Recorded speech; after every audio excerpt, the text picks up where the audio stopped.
I quote, "You can't Jedi mind trick yourself into being some competent person when you've got a bag of trash hanging off your stomach." Comfort seeking is the root of a lot of psychosis and pain for people. And the quickest way to destroy your life is to try to make it the most comfortable. There's a moment in your life when you realize it's not that you need more motivation, it's that we've been outsourcing our identity to our past achievements, to our excuses, and to our comfort. And my guest today blew my mind because he has lived through almost every extreme that you can imagine. He was in jail, became a Navy SEAL, went back to jail, was suicidal, then joined the French Foreign Legion, which is literally one of the wildest paths that a human being can voluntarily choose to follow. And what he discovered after all of this is that your life doesn't change when you stack more impressive titles. It changes when you raise your consciousness, when you raise your intentionality, and you raise your standards for who you're willing to be every single day. And so we are joined today by my friend Taylor Cavanaugh, and we go deep into what it actually means to pick the pen back up and write a new story for your life. How to stop being what he calls quasi-deliberate and start living with ruthless intentionality. He talks about like why comfort seeking is quietly wrecking your peace, your clarity, and your potential. And he shares all of these incredible, like harrowing, powerful moments, and the exact moment when he was in a cold barracks room and he realized that he's not only a Navy SEAL and a French Foreign Legion guy and the only one to ever do it, but he realized that and realized he still wasn't happy. He realized that it was all him and all in him already. And so we break down a couple of incredibly powerful topics and ways to kick off the new year. We talk about discipline versus identity, like why motivation always fails when you need it the most. We get really tactical about how to raise your level of consciousness and to stop leaving things on the table in your life that are your blessings. We talk about the way to measure if you're on the right path with inner peace and clarity. And he talks about how to build a life where waking up early, training, eating clean, praying, and leading your family isn't quote unquote discipline anymore. It's actually your identity and who you are. And this episode is not like a hype episode. It's real, it's raw, it's a mirror. If you've ever felt like your business and life don't actually feel like yours, you're going through the motions, you're checking the box. Maybe, I know I've lived this way, where you're living off old trophies, right? Well, I used to be a competitive athlete. I did this in business once, and our current standards are slipping. Or maybe you keep sprinting, burning out, and then using that as evidence that you're not capable. This conversation with Taylor is a massive eye-opening and a permission slip to stop reading the old chapter and pick the pen back up for what we want to focus on now. And if this is your first time on the show, welcome to the show. Welcome to the family. This is the Mind is Yours show, where we cut through the noise and get real about what it takes to build something meaningful. No tactics, no hacks, real honest conversations about aligning who you are with what you want to do. And today, Taylor and I get into the weeds of this and walk you straight into that gap between who you've been and who you're called or who you desire to be. And I have a simple promise in this episode that you will walk away with this with a brutally honest, brutally clear, and deeply hopeful reminder that you are not done yet. If you are listening to this, if you have breath in your lungs and you are awake and conscious, you are not done yet. You can be as great as you would like to be, and you can be greater than you think you currently are. But the next decision that you make after this episode is you writing the next page of that story and starting today. And so without further ado, let's get into the show with my friend Taylor. All right, everybody, welcome back to another episode of the Mind of George show. I might have met my brother from another mother, but I feel like I'm Facts. getting ready to go to church, boot camp again, or have flashbacks because I am joined by today's incredible guest whose accolades I could speak, but I don't think they would carry much power as his stories or his words. And so I'm stoked to have him. So Taylor, welcome to the show, brother. George, thanks for having me on, and I appreciate everybody taking the time to watch. Yeah, man, of course. Yeah, I feel like I'm meeting like the bigger brother version of me, like my Yoda to look up to in some capacity. And like, I have a lot to learn, but you know, for the person listening right now, and I know we're going to get into your backstory and like some of these moments in your life from like Navy SEAL to French Foreign Legion. And for everybody wondering, Yeah. that's the two of the gnarliest things you could ever do.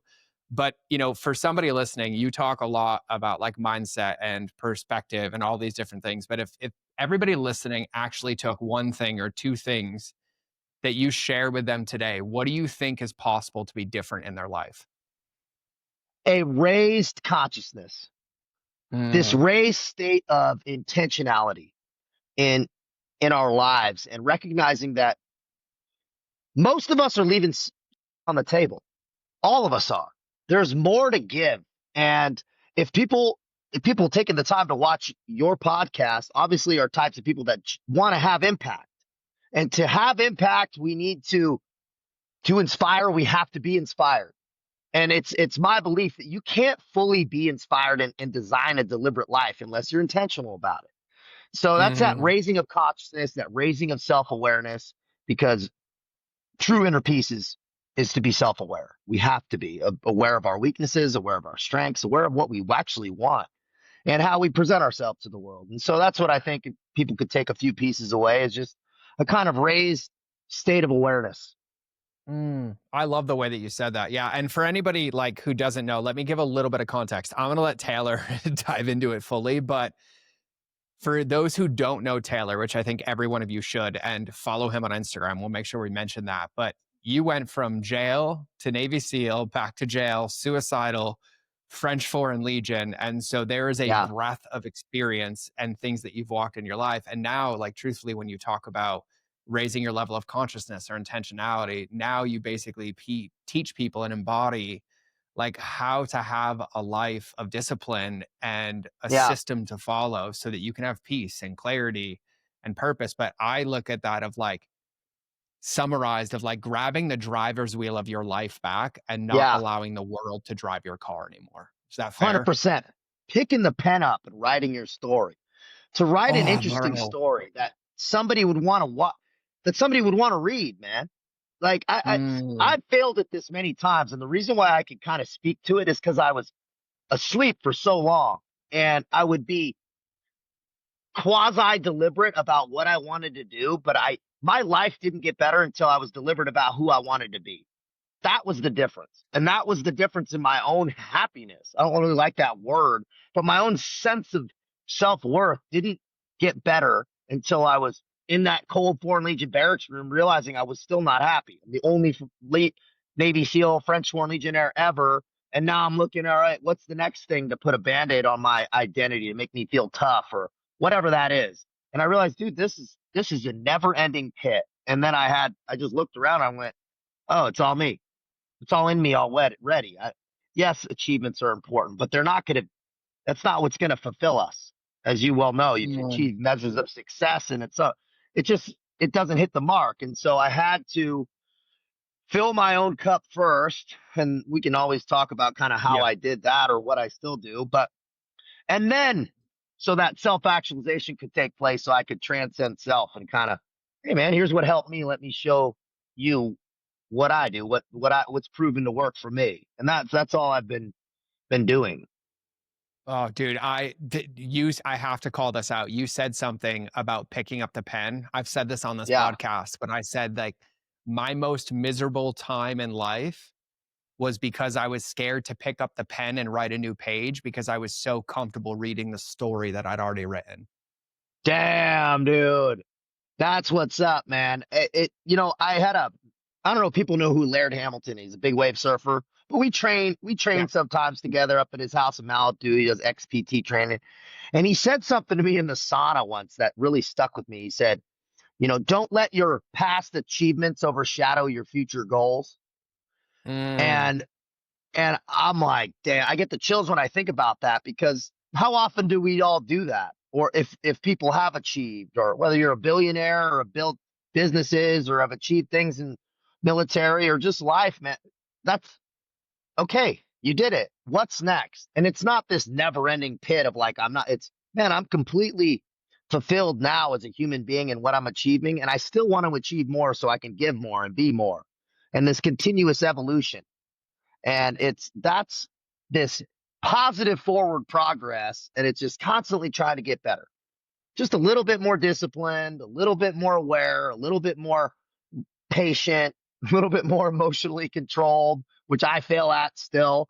And we all have our Achilles heel, and man, we lay your head on the pillow and you go, you know what, I really held the line on myself today. I held a higher standard. Then you do it again the next day. Yeah, man.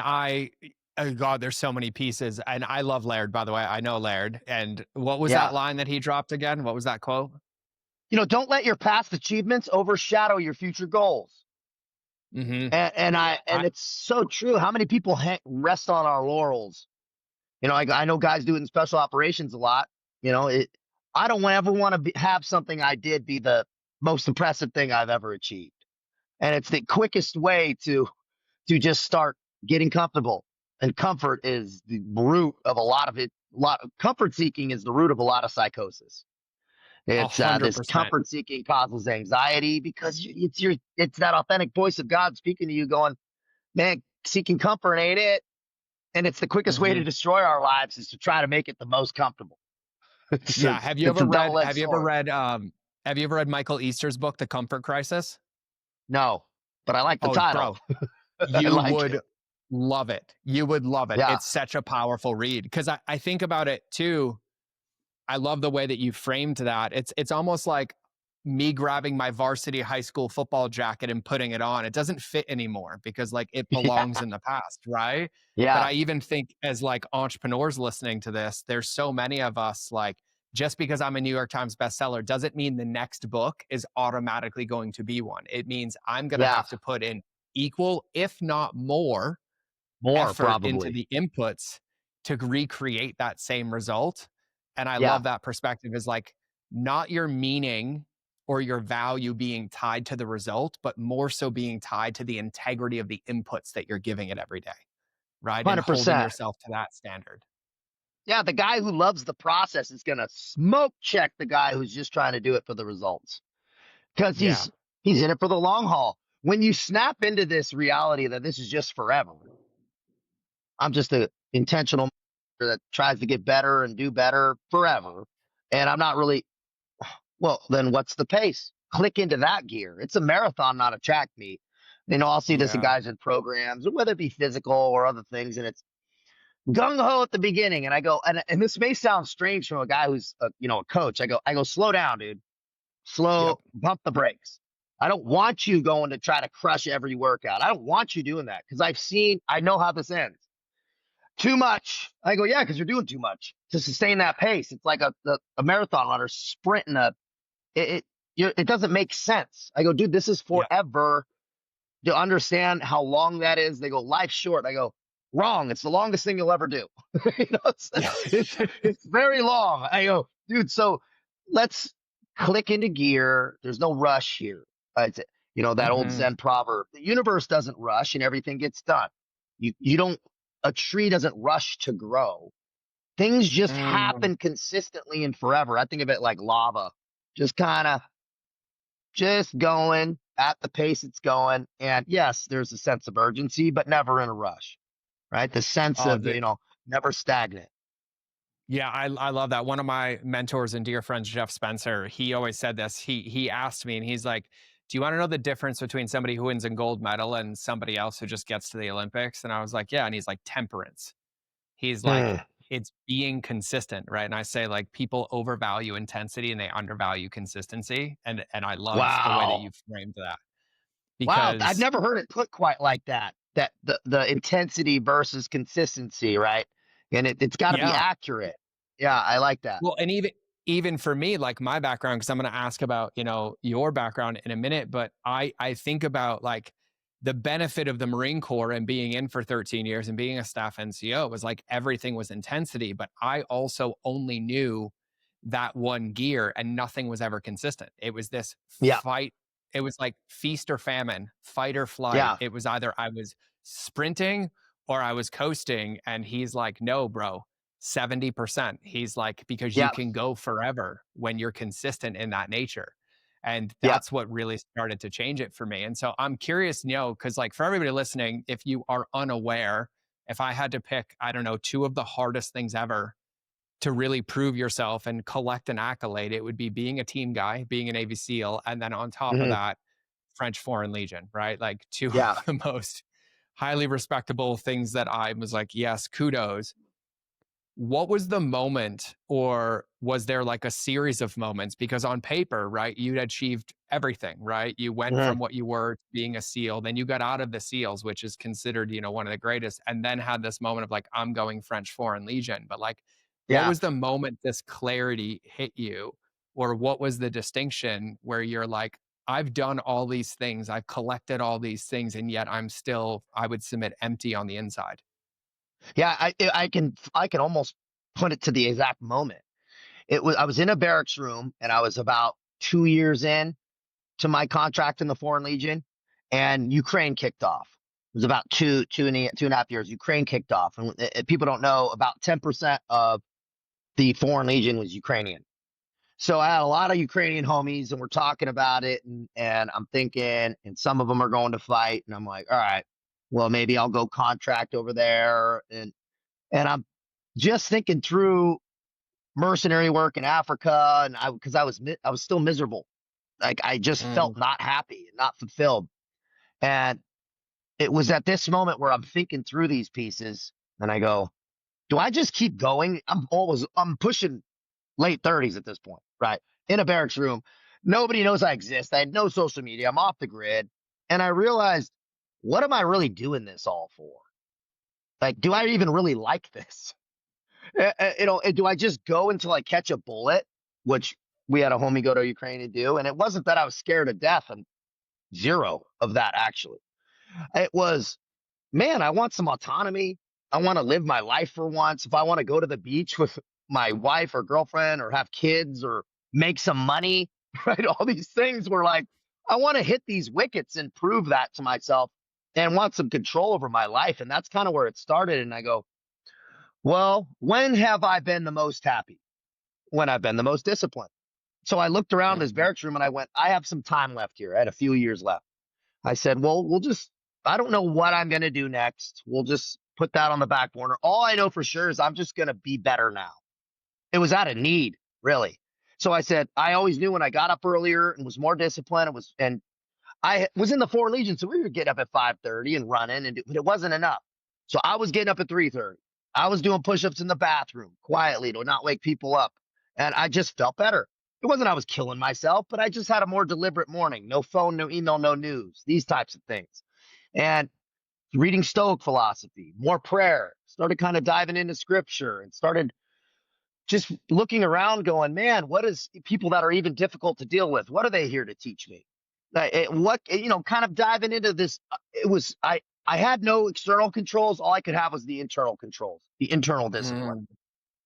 And I just started tightening that dial, macronutrients, training, not going out, not stacking vices, not doing things that cause me shame and regret, which I had done so many times in my life. Porn, all these things I just started eliminating. It was a process of subtraction, truly. And I started feeling better. And next thing I know, I'm having good days every day in the Foreign Legion, which people don't know. It's very challenging. It's like prison with a gun. And I hard hardcore Eastern Europeans with that culture they bring in, not a lot of job satisfaction and tough guys and just a tough place, cold, right? Just ambiance is cold. And I was having great days, man. And I realized uh, I hadn't had a bad day in like a couple of years. Dead serious. Mm, And I had bad days a lot before.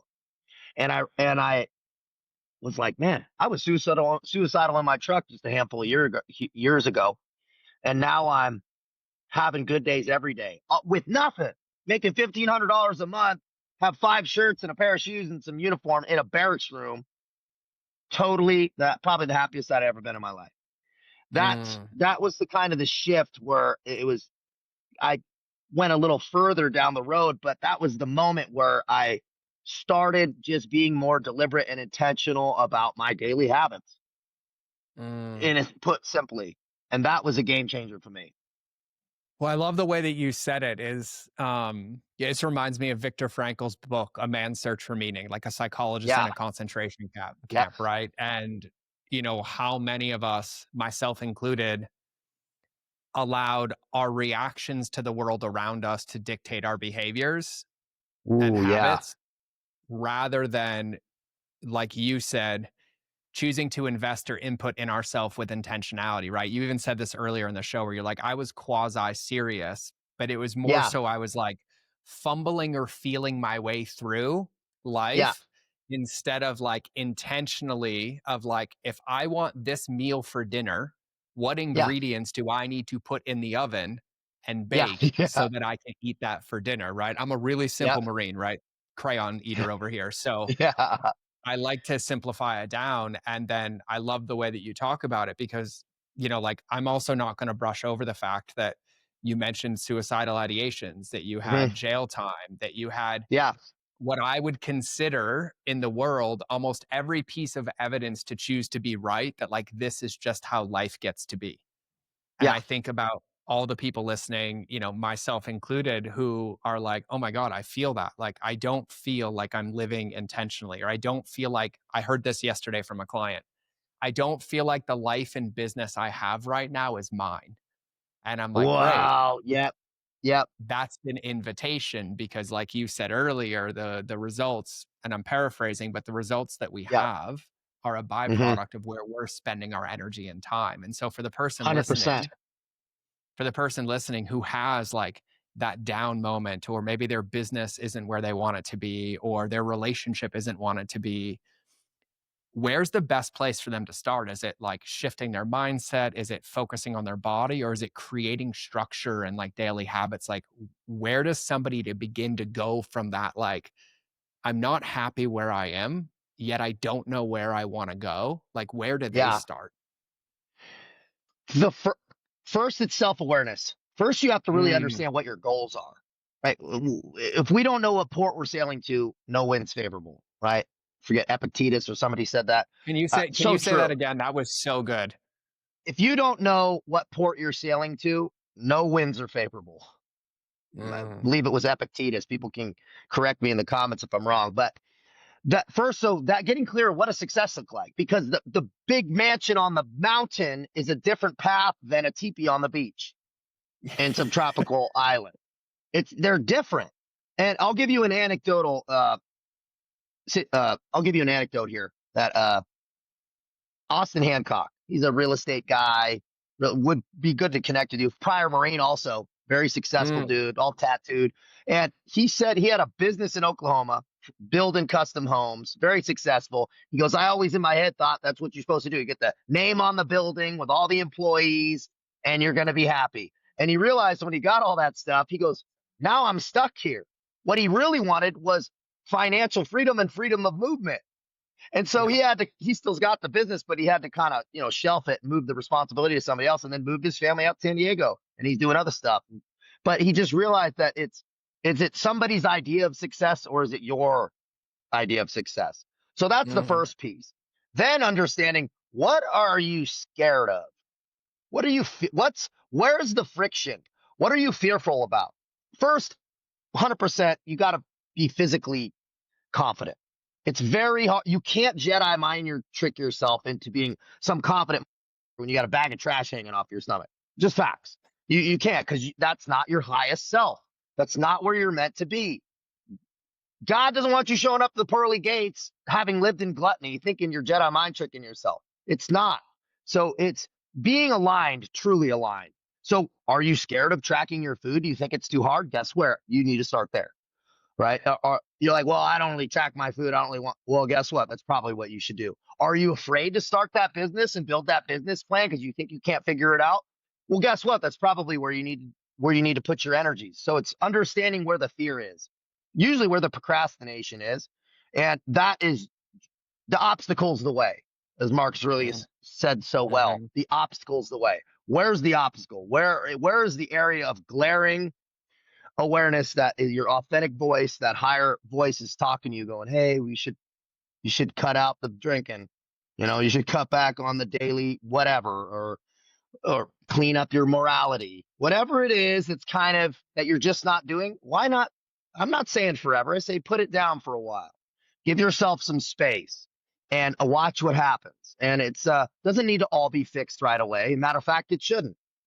A little bit I think waking up a little bit earlier is helpful to start some of that deliberate nature, purpose over pleasure. the first thing in the morning, right? You want to sleep, but you get up. That's the easy button because you don't need for that.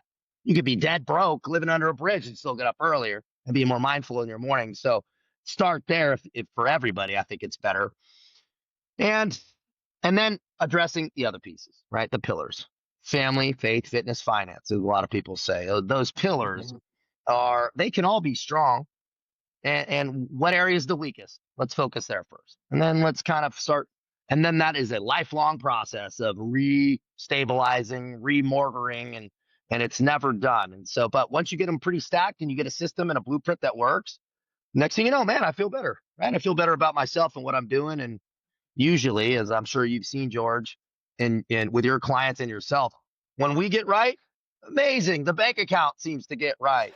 The relationship seems to get right. I don't know why. It's like magic, but it's Jim Rohn said it really well. He goes, when I got rich, I was working on my job. When I got wealthy, I was working on myself.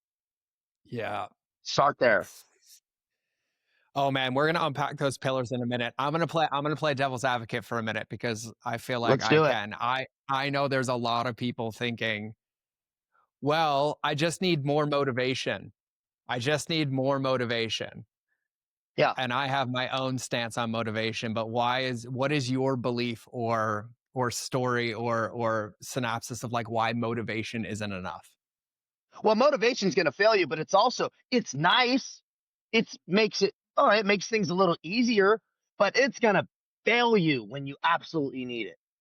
So I even like to get past the word discipline, right? I think Yep. even discipline stops short. Make so rooted into where it's you. You don't need discipline to breathe, do you? Right? People think about discipline like, do you really need a lot of discipline to brush your teeth? Not really. People do it. You just do it. Do you need discipline to put pants on? Maybe some people do, but it things become so ingrained that they're automatic. It's just what you do. It's who you are. You're a guy that wears pants and brushes his teeth, right? It's like it's so basic. That's why I like keeping the basic principles very simple. I'm a person that wakes up early. I'm mindful about what I eat and how I move. Not perfect, but it's past discipline. It would be harder for me to not do those things by this point. It would cause me. It would just be feel so friction filled trying to sleep until noon and this it just wouldn't make sense. And so it's because it's not me. And so that's how I say let's get past discipline even. And to get past discipline, you need to rinse and repeat for a while and Yep. just be focused in on the decision of who you want to be, right? Not what you want to do. Who do I want to be? And that takes one moment to decide and a lifetime to prove it. And it just gets so rooted in that where things become simple. Your processes become a little bit easier, systems, you know what you want to eat, and things become easier as you practice them, right? And this is like the samurai say, practicing the perfect day. Right? You practice Yep. the perfect day. You're never going to achieve it, but just practice it. It's a big game, man. And so just practice this perfect day and it'll get rooted Yeah. deep. Oh, dude, I wanna summarize some of it. I have to because like my brain is so tickled and so is my heart and soul. Like what you're talking about is why motivation is fleeting, but identity changing is permanent, right? And when you Boom. talk Yeah. about Wow. That's well said. when you talk about the samurai, like creating the perfect day, I think when we get into intentionality, Yeah. whether we're intentionally putting reps in or accidentally putting reps in, all of those Yeah. reps are dictating our identity and belief system. And so if we're Wow. not Yeah. intentionally choosing them, then we are unintentionally programming them and Yeah. that becomes the byproduct that we live in. 'Cause I'm the same way as you. Like when I got out of the Marine Corps, I was like, I'm never getting up early again, ever. Right? Yeah. Like get Yeah. Yeah. away from me. Right.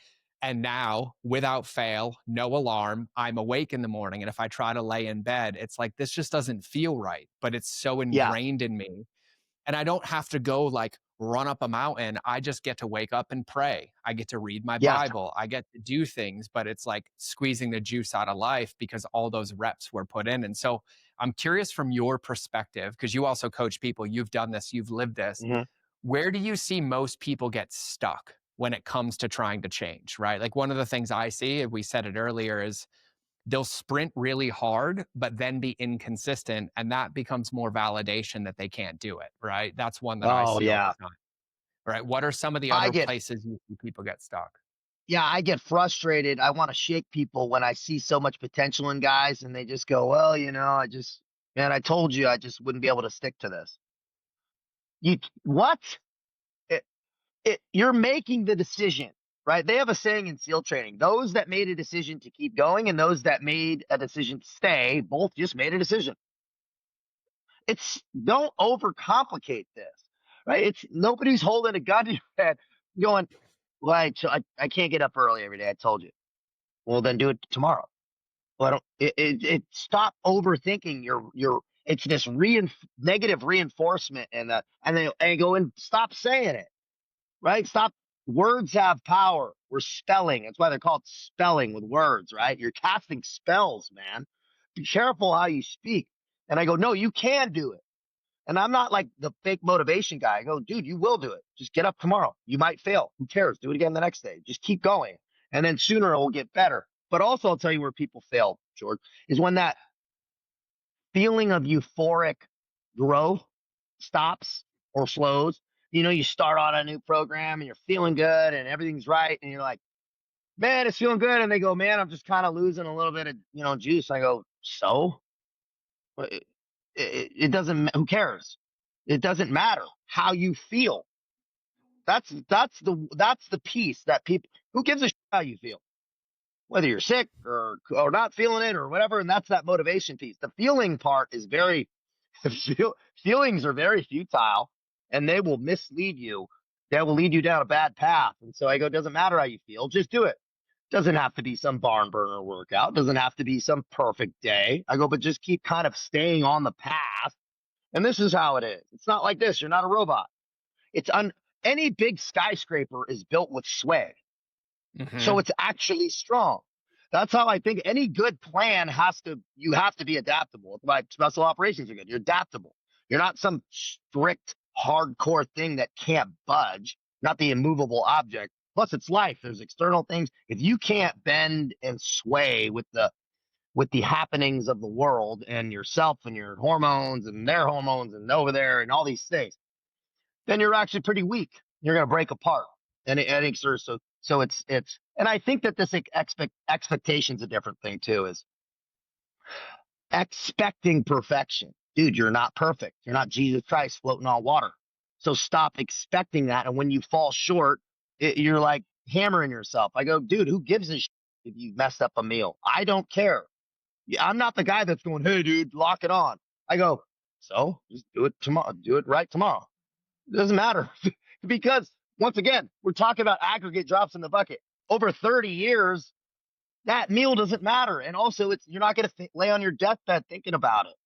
So let it go, chop it away. And I think that that's actually a skill set is chopping away things, but still letting them guide you and still letting them teach you. So you're not just forgetting the lesson learned. You take it with you and then guide it without it becoming like an anchor or a reinforcing some reinforcement that you're a failure, you can't do it, or you can never get in shape, or whatever the lies we tell ourselves. They're limiting beliefs, man. It's the devil trying to take you off course.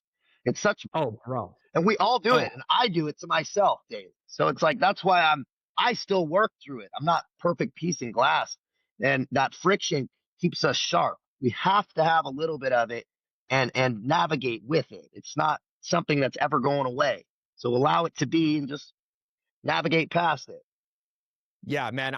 You'll love that book, The Comfort Crisis, by the way, because it basically talks about the advocation of pressure and Mm, where we're de-evolving and ending up miserable and losing meaning, which they even interesting. studied. Andrew Huberman studied this, but it's called the mid-angular cingulate cortex of your brain. It's the thing associated with Wow. willpower. Mm, And it's a muscle. That part of your brain gets yeah. bigger and smaller. But the craziest part is it only gets bigger if you consistently do something you don't want to do. And the more I you do that, the more willpower and desire you have to continue to do that, because you just said so many things, and I want to move into, kind of the faith, family, fitness, finances of like what somebody's day can actually look like. Because I think one of the other mistakes that I see made, and I made these, is waiting till the time is right, but that time never Yeah. comes. It just moves the starting Yeah. line and moves the starting line. Because like I even, was telling you I used to be fat and I joke with people now. I'm like, the fork didn't make me fat. My choices did. Right. Yeah. The Yeah. worst thing I could do is like I was like gaslighting the fork. I'm like, this darn Yeah. inanimate object that like made me fat. Like, no, it You're gonna didn't sue stick it in the McDonald's? chocolate You're cake one of those. and put it in my mouth hole like I did over Yeah. and over. But the trap that I was into, the self-sabotage that I was into is that when it would happen, I'd become aware of it and then I would use it as evidence. See, you're not worth it. See, you're not worthy. You Yeah. might as well just keep going. Right. And it was Yeah. like, instead of brake checking and making an adjustment, and you hit this part, and I wanted to call this out because you were talking about at the very beginning, like you have to be self-aware. Well, what does that mean? Like you have to know who you are, who you operate, where you want to go. Number two is like you actually have to acknowledge what you fear. And I think the third biggest Mhm. one to become self-aware is you have to create the space to be in a relationship with yourself or with God without any of the outside influence. Right. Yeah. Because we get Yeah, I like so that. tilted and tainted by the music we listen to, the shows that we watch. I'm like, Oh, show me yeah. your relationship and I'll tell you what you're watching on Netflix.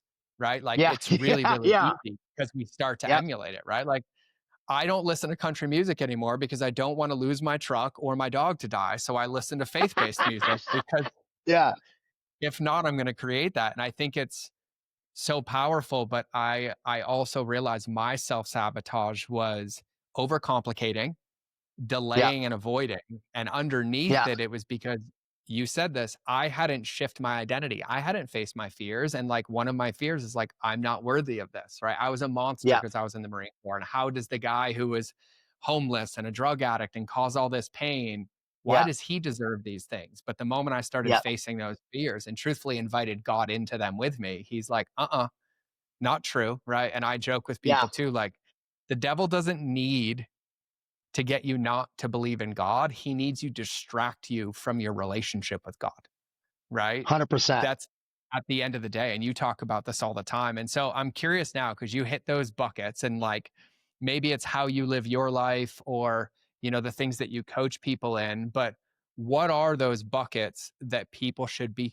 creating this aggregate deposit in, right? Like I'm focused on this, I'm doing this. And I think importantly to even call out I'm doing this whether I feel like it or not, because I know at the end of this, this is the recipe that I want to eat. And, Yeah. anecdotally, I'll say this because I think for every parent listening, I think it's the easiest metaphor to talk about consistency.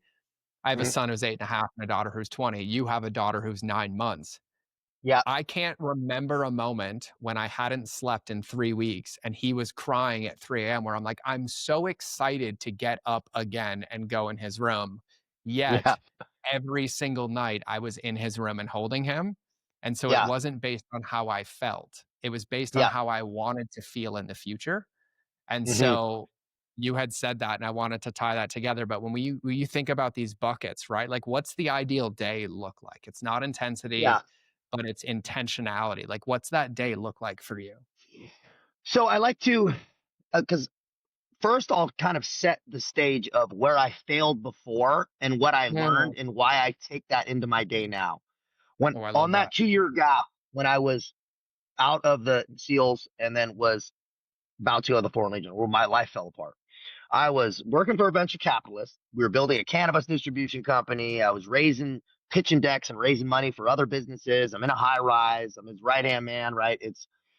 And I had a relationship, but I was drinking every day, taking Adderall, Xanax, just everything, but still performing. But my schedule, I was staying up all night, kind of writing emails, taking opioids. I was just focused on the success, just the money. I wanted the success and the title, right? And then I was still dabbling in my fitness. So I was still going to the gym so I could lie to myself. So I had all these pieces, but I was failing at I pretty much told God, I'll see you in a little bit, pretty much. Mm. Right. I always kind of had this guy was like, yeah, I know you're real, but let me just kind of focus on this for a little bit. And like, I just stopped having that communication, that daily conversation that I think we should have. And I just kind of cut that and was immorally not, I was, still stepping outside the relationship. I was just doing what I wanted to do, but not a lot. So it's not that bad. And this and doing drugs and kind of hiding stuff from people, lying but just became so what I was doing. Nothing terrible, right? I wasn't pushing grandmas in the street or stealing from people. So I was like, that's not bad. Not stacking karmic debt, but you stack karmic debt by just not living your best life because I knew I could be better. And I felt, and also my life started to get speed wobbles. I was dropping balls on stuff that I wouldn't normally and all these things. So that's where I failed before. And it all came crashing down and I ended up suicidal in my truck, right? So then fast forward when I had the opportunity to do it again and build this business now, the buckets look like this. First, it's a disciplined morning. It's an intentional morning. I'm intentional about what I consume. And that's not only food, but also entertainment, news. Like it's two types of diet. So I'm conscious of it. Still not perfect. Stuff still comes across my feed that just so but I try to be very aware of when I start to not feel good. And we all kind of feel that. You kind of feel your chi kind of getting sucked away from you. Put it down, right? It's designed to keep you looking at it. So you got to be deliberate. So my physical part is so I discipline morning, food, work, right? I start cracking on work immediately and do all those daily wickets and lines, and I just stay ruthlessly consistent with that. Then I put it down and I go work on my fitness with my fiance. We take the baby out, take a little break during the middle of the day, get some sunlight, get some movement, get the hydration up. Then I come back and start cracking on work again. And then I put it down at a certain time, spend some family time, and then I'm in bed pretty early. That's my day. So that hits my financial piece, my family piece, and I start prayer in the morning, and I'm pretty much talking to God all day. It's kind of that's just how the true prayer is how you live. And I think I just kind of live in that space as much as possible and then ask for guidance more than anything else, right? And Mhm. try to stay tapped into that and just be more aware. And then the discipline on the actual physical piece on your how you're actually going to sleep, your discipline, your rest, your all that piece, right? So just the overall wellness. And so that's kind of what my day looks like. I try to keep it pretty much the same more days than not. Pretty much every day is like that. Yeah, I love that, man. I'm curious, right? Like I want to ask, I feel like I sometimes take for granted that I've walked this path and I have this perspective now, right? But there was a time Yeah. where even the conversation we're having right now, I've been like, yeah, I get it in theory, bro, but like it Yeah. doesn't land yet. And I didn't know what barometers to look for, right? And so, Mm. for somebody listening, when you talk about this daily discipline and focusing in this bucket, it's like, how does somebody know that they're actually on the right track, right? Because what I know is that when you get into these buckets, it gets uncomfortable sometimes, right? There's Yeah. what I would call spiritual warfare sometimes. Then you're bumping up against your old habits and patterns Yeah. and behaviors. You're like, oh, it would be so much easier just to eat a pizza, watch Netflix, and do nothing, right? What are the signs that people should be looking for? Like, how can they start to tell that they're on the right path when it comes to like shifting their perspective and living this way? Two things: inner peace and clarity. How's your Mm, inner peace? It's that's it. Don't is your are you do you have inner peace and operating in clarity throughout your day? If that is the case, then you're doing pretty good. If you have things that are you're not feeling, feelings are kind of futile, but you don't feel good about, for lack of a better term, eh, change it.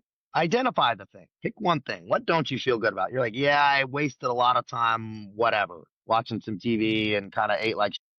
Don't do it tomorrow, right? You might fail again. We'll fix it again. Tighten it up again. What's calling to you to change and improve? Sure, there's a lot of stuff. Pick one thing, right? We got a whole life to figure it all out. So just identify one thing. And I would say inner peace and clarity is the two most coveted states on the face of the earth. Everybody wants mm, it and they think it's free. It's not free. You don't wake up in inner peace and clarity. I think of my inner peace and clarity piggy bank like empty in the morning and I hit my wake up, gold coin. I put it in there, right? I'm tight on my food. I hit my prayers. I'm grateful for things. Some more gold coins, right? And then you fill up your little inner peace and clarity piggy bank, and then it goes back to zero that next day. Just like sweeping the floor, you do it every day, and you're never arrived and you're never done. It's housekeeping. And that's your best guideline, right? Your conscience congruency. Your conscience is your guideline. If you have anything that's pulling you, your conscience is pulling you in a different direction, and uh, chop that thing. It's a process of subtraction more than anything. Oh, bro, I don't know how we haven't spent time together before. Even when I teach people how to scale their businesses, I'm like, scaling comes from subtraction, not addition. It's subtracting the Yeah. noise to focus more on the things that work, right? And then there's this Hmm. invest. And I love the visual that I got when you were talking about actually measuring these things. Like I feel like, and Yeah. I'm just speaking for myself, but I feel like my ego made me way more complex of a creature than I actually am. And there's so Yeah. much science and validity to like, why do we give our kids chore lists so they can see it and feel accomplished? And then the momentum Yeah. builds. And my buddy Matt Vincent, I love this too, because he has this concept of like 16-12. He figured out how many weeks he had left to live, and he puts a marble in the jar every single week to represent, like, that's Wow. another week I don't get. And I love Wow. the I love the thought of this. And I want to share this concept with you, but for everybody listening, because I've taught it on my podcast. I have a model that used to be called the wedge of expectations, but now I call it the Mm. consistency compass. And Okay. for those buckets, and this is if you're new to the show or you just found me, for each one of those buckets in your life, your faith, your family, your fitness, and your finances, in order for it to be real, like Taylor spoke about, you have to know where you want to go. And then you reverse engineer. Well, if I do this every day and I add up the sum of these behaviors over 90 days, Yeah. I'm going to have this thing. I think the mistake that I see a lot and something I struggled with is what we talked about in intensity. So I'd be like, oh, work out. And I'd be like, oh, I have to go to the gym for an hour every day. And then Yeah. what would happen is my day would take over. I'd have like a bad business deal go or custody with my son, and I missed the gym. And then all of a sudden, tomorrow, I had an excuse to not go to the gym because, I didn't go yesterday. And so I Yeah. created this model called the consistency compass. And so for every behavior that, to your point, you're measuring every day, like my prayer time, my movement, Hmm. you have to set what I call a ceiling and a floor. And so the Yeah. ceiling is, on my absolute dream day, what is this going to look like? Oh, I'm going to pray for an hour. I'm going to go to the gym for an hour. And I'm like, amazing. Great. Now you lose the game with just that. The second question is, on my absolute worst day, when I refuse to give up on myself and refuse to die, what's the minimum I Ooh. can commit to, regardless of how I feel? Yeah. And I Yeah. always paint this picture. I'm like, we're entrepreneurs. Like, imagine you're having a great day. You walk out the door, your dog gets run over by a car, you lose your business partner, you're about to go bankrupt, but you're like, what do I do now? Yeah. That next decision and input still dictates what success comes down the road. So that's your floor. Ooh. And I tell everybody every day that our job is to protect our floors, because the craziest thing about the human mind is, if you're like, I can't go to the gym for an hour, I can't do nothing, but your floor is, I'm going to go for a 10-minute walk outside. You're Yeah. never just going to walk 10 minutes. You're going to Yeah. get walking, it's going to shift your state, and you're going to go. And so for every behavior, set a ceiling and a floor. Hold Yeah. yourself accountable to, at minimum, hitting your floor, but always stretch for that ceiling. That framing for me, and I use it for my clients all the time, Mm. it's changed everything, because then, instead of looking at all the things I didn't get done, I'm like, wait, it's Yeah. 11:30 at night. I still got 30 minutes. I can Yeah. pray, go for a 10-minute walk, and whip out my journal and hit my floors. And Yeah. then I'm Yeah. Hit a bunch of still wickets. putting marbles in the jar. That's like training my brain and my identity. It's like, man, even in this day, I still managed to do this. And it starts to change Yeah. your relationship with it. Yeah. And you're solidifying that identity more and more. I like that idea of setting the ceiling and the floor for all things, right? And All things. sometimes I think about it in terms of fitness, like, okay, we'll do this, but really it's anything. It's, well, I can't reach out to 20 leads, but I can do one, Great. right? Or Yep. I said I was going to write my book for 20 minutes, but I can do five, right? I like that great, because it's 100% more movement than zero. Right. So it's Yes. like, it's 100% more. And also, you said something very important, George, that I liked. It's, what is the minimum I can do to prove that I haven't given up on myself yet? That Oh, I that's was a just going to powerful ask you about this. I'm so glad you that's a said that. powerful statement, because it's really showing you're like, man, I just can't get to the gym, but I can do 20 push-ups. And what that does energetically or on a cellular level, what that does to your soul, right? It's like, all right, even if you stop at that 20, you're like, I'm still got my cleats on. I'm still Yep. in the game and I'm still striving to get better. And I'm not just letting life happen to me. I'm chaos theory. All things dissolve into chaos if deliberate systems aren't put in place, right? Deliberate energy is put back into the system. That that old adage, you throw a rock at a house and break the glass and then leave it, and it versus if you keep the house looking nice, it stays nice. Yep. It's right here, right? It's our soul. Your soul's calling you to be better, to be great. It's tapping in. It's tapping in with that spirit. The mind is the brakes a lot of Yep. times. The mind is the thing that's telling you, dude, just go to sleep. 10 push-ups doesn't matter. It does matter because, like you said, it's the next step after that moment. 100% dictates what direction you're going by definition. The next step is dictating where you're going, what direction you're going, and how far you're going. And I really like that framing of that. It's a good paradigm shift because it's also that you don't require perfection for movement, right? Nope. Matter of fact, you don't need it. Matter of fact, it's waiting for perfection is why most people don't do that. Waiting Yep. for that perfect time that never comes versus just Yeah. making the time perfect, right? I don't have enough money. I'll give people an example. I didn't want to start telling my story because I was still in a barracks room in Foreign Legion. People that go back to my YouTube, you can see I do sequential videos, one to now I have hundreds of stories. And my first ones are in a Foreign Legion barracks room in my uniform. And I do everything stream of consciousness. And I was just telling my path. But the reason I almost didn't put the camera down because I go, why would I tell my story? I'm not in the big house on the hill yet and have all the money. Who's going to listen to me? Yep. And I was waiting for this perfect time when I realized actually that would have been detrimental because showing where I was at was actually what the catalyst. And Mm-hmm. now it's been documented, the path, it's been on camera.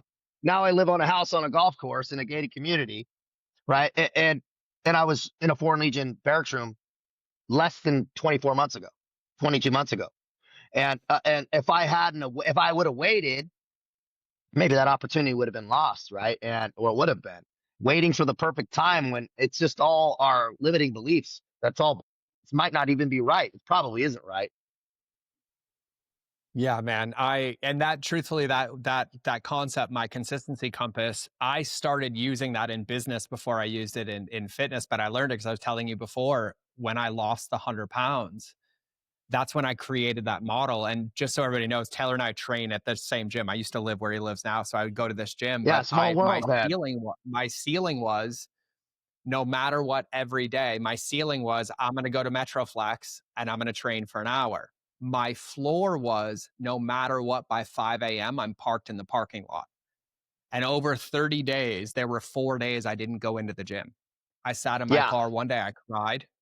Another yeah, one, I like listened to a podcast, but because I yeah, protected the momentum and the consistency, yeah. there wasn't this reason not to go the next Ooh. day. And Oh man, protecting the momentum.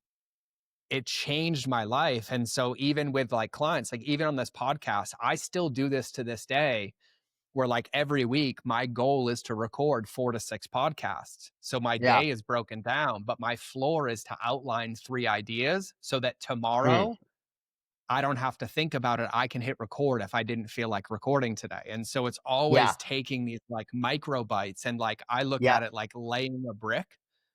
I'd rather, if you're building me my dream house, look out every day and see 2 bricks added than wait 2 weeks to see you add 4 bricks and then be inconsistent. And so it's just Yeah, constantly yeah, making these deposits, yeah.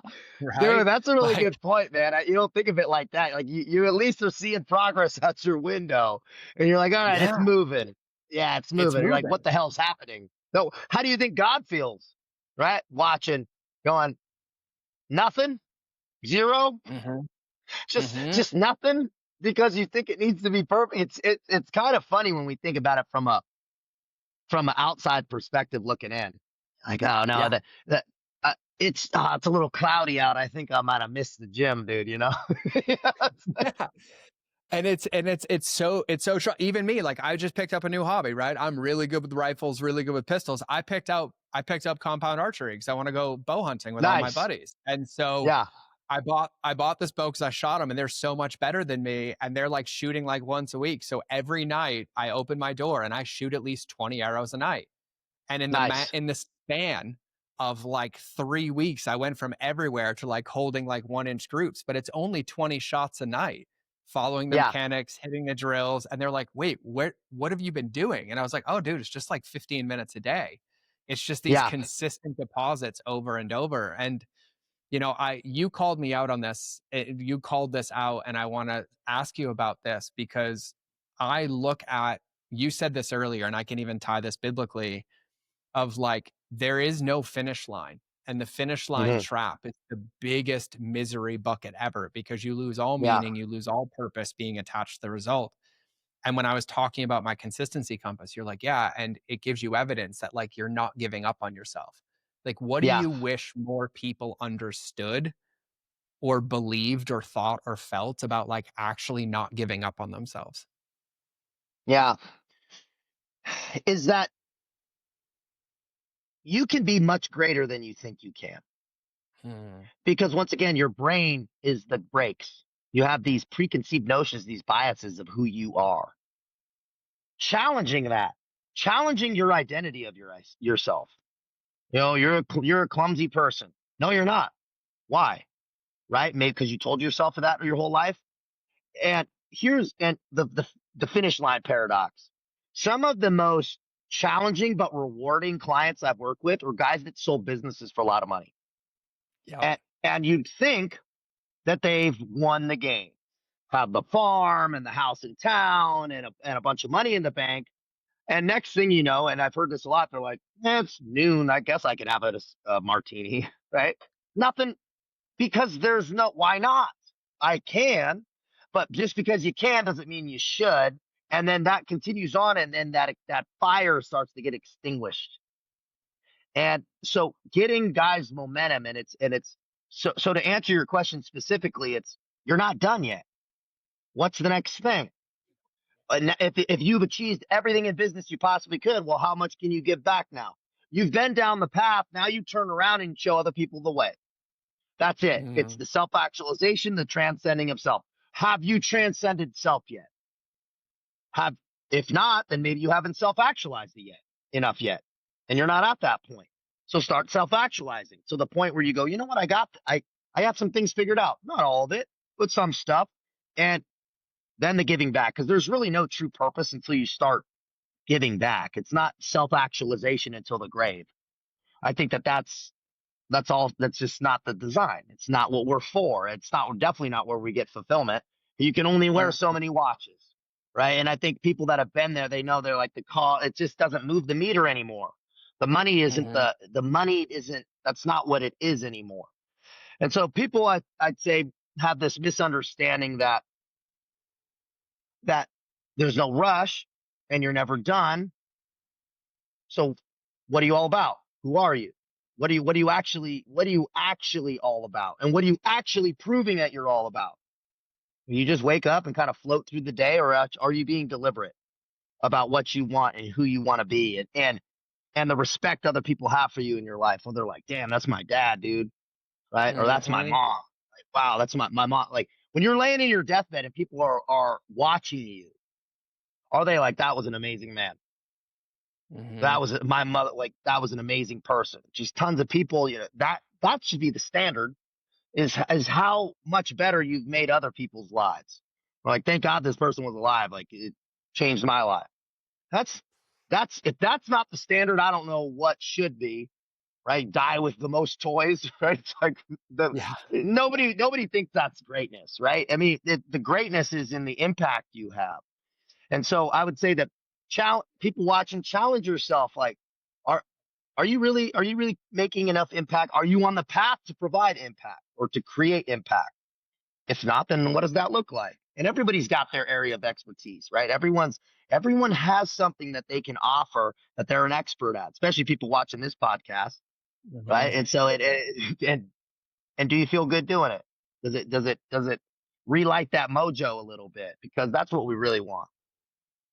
Bro, so well, and, like, I just have to laugh 'cause, like, we're getting ready to land this, but, like, my son's in this outdoor school, right? And I was fat and, like, now, like, I'm good now, and I never forget, it was, like, last year, and I was picking him up, and they're like, "Branson, your dad's here," and they're like, "Hey, the jacked guy's back. The jacked dad's back," and I, like, love the Yeah. fact that, like, my 8-year-old son, like, they refer to me at school as the Jack Dad, not because I'm jacked, but, like, because of what it Yeah. represents. He even at 8 now, he's like, "Dad, like, when can I go to the gym with you?" Right? It's modeled, and I think Amazing. even biblically, right? Like, it says it in Matthew, like, "Don't judge a man by his words, judge him by his fruit." And what you're talking Yeah. about is, like, constantly spreading those fruits, and even my pastor talked about it this weekend, like, you don't tell a Christian by them saying they're a Christian, you tell a Christian by looking at the environment around them, and you can see it. Yeah. And I think that that's like the purpose of life at such a deep level. And so I'm curious as like we start to land, like if you could invoke like a 7-day challenge for anybody listening right now, like for 7 days, I want you to focus on this. I want you to try this. I want you to think about this. What would you have us all, or what would you challenge us to all do or focus on for 7 days? I like this question. First, because I'm a proponent of early mornings, right? Set your wake up time earlier. Earlier than is comfortable. Set it, hit Hmm. it for 7 days. Also, write down 3 pillars of goals: your personal, financial, and your physical. Set a date to them. I want to be this weight. I write your name and like it's already happened on that date. And then also a little exercise I find very helpful is, what's the elevator pitch of you? Who are you? If you were in the Mm. elevator pitch and you needed to tell somebody, hey, here's who I am, but you can't write what you do, especially as men, you can't write Say what you do. say that part again. Like say that again. Yeah. That is so profound.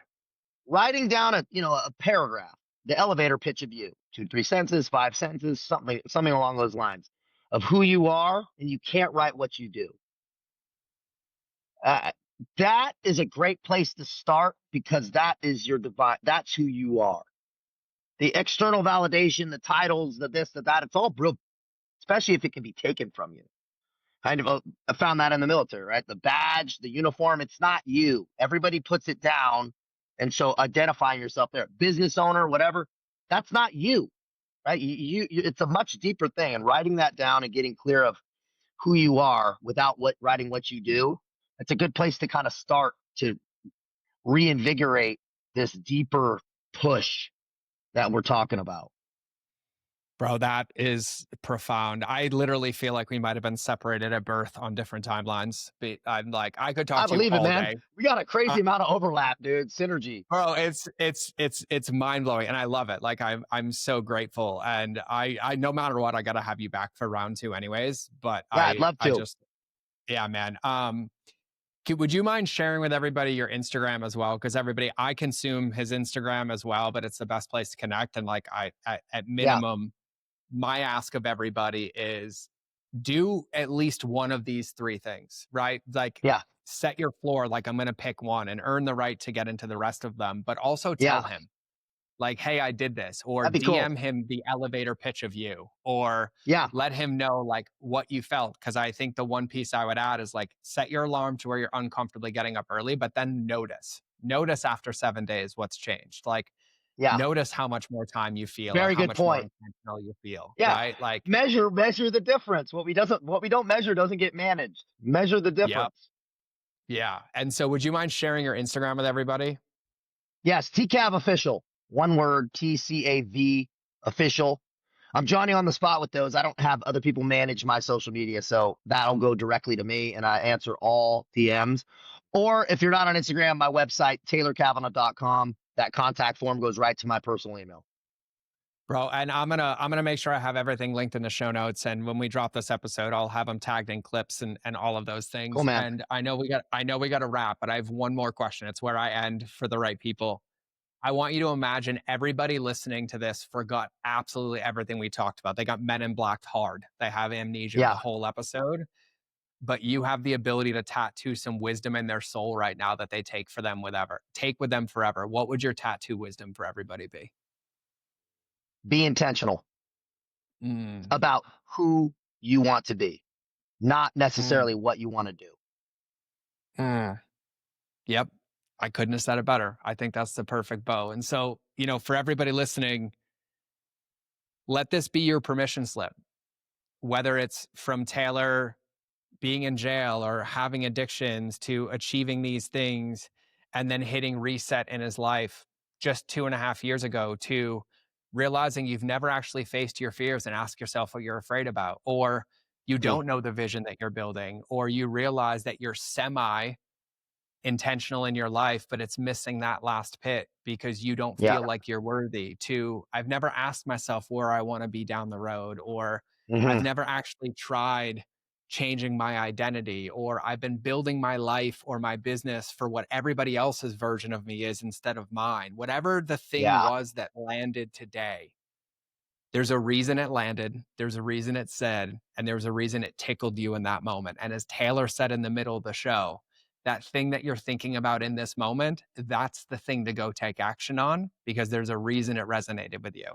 Yeah. So go look at Absolutely. it, go explore it. And I think most importantly, do it not because you have to, do it because you're worth it. And that's how you Yeah. give back to the world. Well said.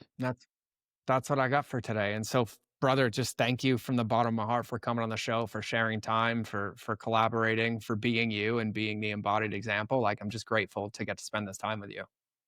Hey, feelings mutual, man. I got a lot out of this also, and I thank everybody for taking the time. Yeah, bro, of course. And so, for everybody listening, it's been another episode of the Mind is Yours show. So you will either see me in your eyeballs or you'll hear me in your earballs. But either way, we're out.